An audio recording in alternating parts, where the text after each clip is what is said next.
आज महाराष्ट्र के अंदर पहली उनकी अवैसी स्कूल ऑफ एक्सीलेंसी की एक बिल्डिंग औरंगाबाद में बनने जा रही है, जिसके फाउंडेशन स्टोन के लिए अकबरुद्दीन अवैसी साहब खुद कल यहाँ पर औरंगाबाद तशरीफ़ ला रहे हैं। लोगों के अंदर ये भरम रहेगा कि अकबरुद्दीन अवैसी साहब या MIM की तरफ से अगर है तो मैं ये साफ़ कर दूँ कि ये अकबरुद्दीन अवैसी साहब का पर्सनल ट्रस्ट है, और वो पर्सनल ट्रस्ट से ये इस तरह के स्कूल्स और हॉस्पिटल्स का जो काम करते हैं उनके पर्सनल ट्रस्ट के ज़रिए करते हैं, और किसी भी सालार मिल्लत ट्रस्ट के नाम से एजुकेशन ट्रस्ट है। तो और दूसरा ये कि किसी भी तरह का कोई जाति धर्म का उसके अंदर ये नहीं रहता है। जो गरीब है वो गरीब है, तो तमाम गरीब लोगों के लिए, बच्चों के लिए एक बहुत अच्छी पहल है मैं समझता हूँ। आप दूसरे राजनीतिक पक्षों से भी पूछिए कि साहब तेलंगाना से अकबरुद्दीन अवैसी साहब आकर यहाँ पर एक मुफ्त स्कूल की बुनियाद डाल रहे हैं, गरीब बच्चों को मुफ्त में तालीम देने का काम कर रहे हैं, तो उनसे भी सवाल करिएगा जो सिर्फ भाषण देते हैं, वो भाषण के साथ साथ बोलिएगा कुछ अच्छे नेक काम भी कर ले। कलेक्टर साहब को मैंने ये कहा था कि हमने प्रधानमंत्री आवास योजना के लिए महज औरंगाबाद के अंदर 42,000 घरों को सैंक्शन करवाया है। अब उसमें 42,000 में से कई सारे ऐसे होंगे जो आज क्वालिफाई नहीं होते हैं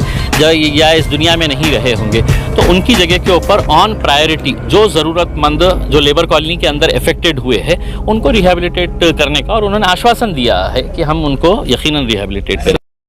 सबसे पहले तो मैं अकबरुद्दीन अवैसी साहब जो हमारे पार्टी के सीनियर लीडर है, हैदराबाद के MLA है, लीडर ऑफ अपोजिशन है तेलंगाना असेंबली में,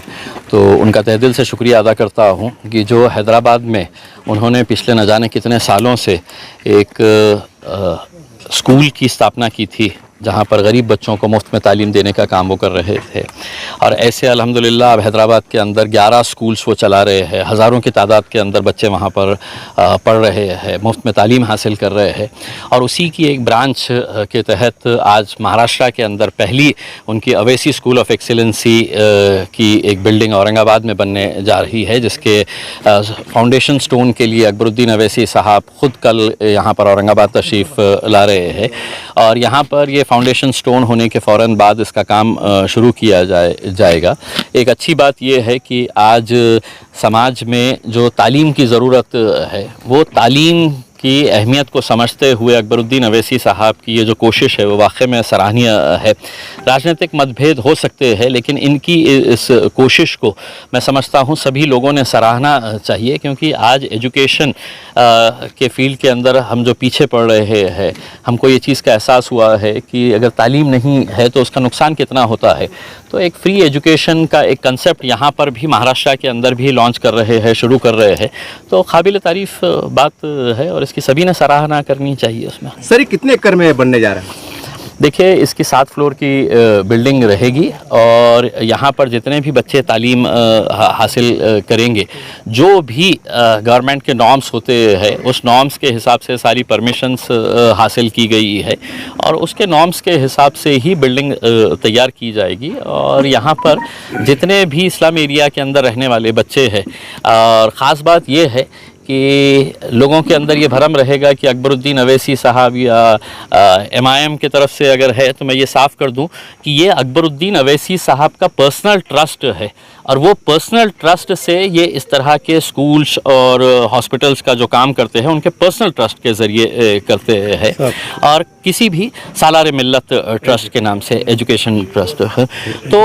और दूसरा ये है कि किसी भी तरह का कोई जाति धर्म का उसके अंदर ये नहीं रहता है। जो गरीब है वो गरीब है, तो तमाम गरीब लोगों के लिए, बच्चों के लिए एक बहुत अच्छी पहल है मैं समझता हूँ कि सर कुछ दिन पहले राज ठाकरे की सभा हुई थी और आपने कहा था कि उससे ज़्यादा पब्लिक भी हमारे पास हम जमा कर सकते हैं, क्या ये कल का दिन जनता को वही देखने के लिए मिलेगा? देखिए,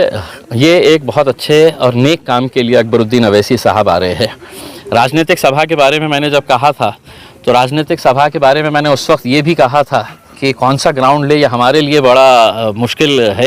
क्योंकि जो ग्राउंड को हम देखते हैं वो हमें ऐसा लगता है कि हमारे लिए छोटा पड़ेगा करके। अब अगले कुछ दिनों के अंदर भारतीय जनता पार्टी की सभा होने वाली है, सेना की सभा होने वाली है, बाकी तमाम राजनीतिक पार्टियां अपनी अपनी सभा लेने दीजिएगा, और फिर उसके बाद 100 सोनार की 1 लोहार की हमारी रहेगी, आखिरी की सभा जो रहेगी उसके अंदर इंशाल्लाह। कब तक बन जाएंगी बिल्डिंग? बहुत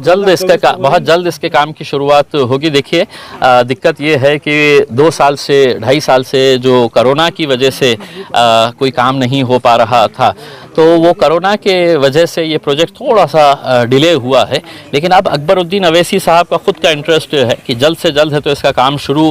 किया जाए, और यहाँ पर जो गरीब बच्चे हैं, उनको ज़रूरतमंद बच्चे हैं, उनको मुफ्त में तालीम देने की जो उनकी एक सोच है, उनकी जो मंशा है, उसको वो कामयाब करें। सर, आपकी और अकबरुद्दीन अवैसी की एक भाषण में ये कहा था कि अवैसी स्कूल भी बनेगा और अवैसी हॉस्पिटल भी बनेगा। शुरुआत तो अवैसी हॉस्पिटल कब बनेगा? शुरुआत तो होने दीजिएगा उसमें, शुरुआत एक हो जाने दीजिएगा, एक नेक काम से शुरुआत होने दीजिएगा। और सिर्फ हम ही नहीं, अब सिर्फ अवैसी ही नहीं, ये सवाल है तो आप जाके आप दूसरे राजनीतिक पक्षों से भी पूछिए कि साहब तेलंगाना से अकबरुद्दीन अवैसी साहब आकर यहाँ पर एक मुफ्त स्कूल की बुनियाद डाल रहे हैं, गरीब बच्चों को मुफ्त में तालीम देने का काम कर रहे हैं, तो उनसे भी सवाल करिएगा। जो सिर्फ भाषण देते हैं, वो भाषण के साथ साथ बोलिएगा कुछ अच्छे नेक काम भी कर ले उसके अंदर, तो ज़्यादा बेहतर रहेगा। सर, आज हम लेबर कॉलोनी में घूम रहे थे और काफ़ी लोगों ने आपकी मौजूदगी को कमी को महसूस किया है, तो उनकी दिलासे के लिए, तसल्ली के लिए मैसेज है आपके पास? देखिए, मैंने पिछले हफ्ते भी कलेक्टर के साथ मीटिंग किया था, और कल रात में मैंने खुद ने है तो पुलिस कमिश्नर के पास गया था और उनको ये बात बताई थी कि वहाँ पर कुछ ऐसे ज़रूरतमंद गरीब लोग हैं जिनको कहीं ना कहीं रिहैबिलिटेट करने की ज़रूरत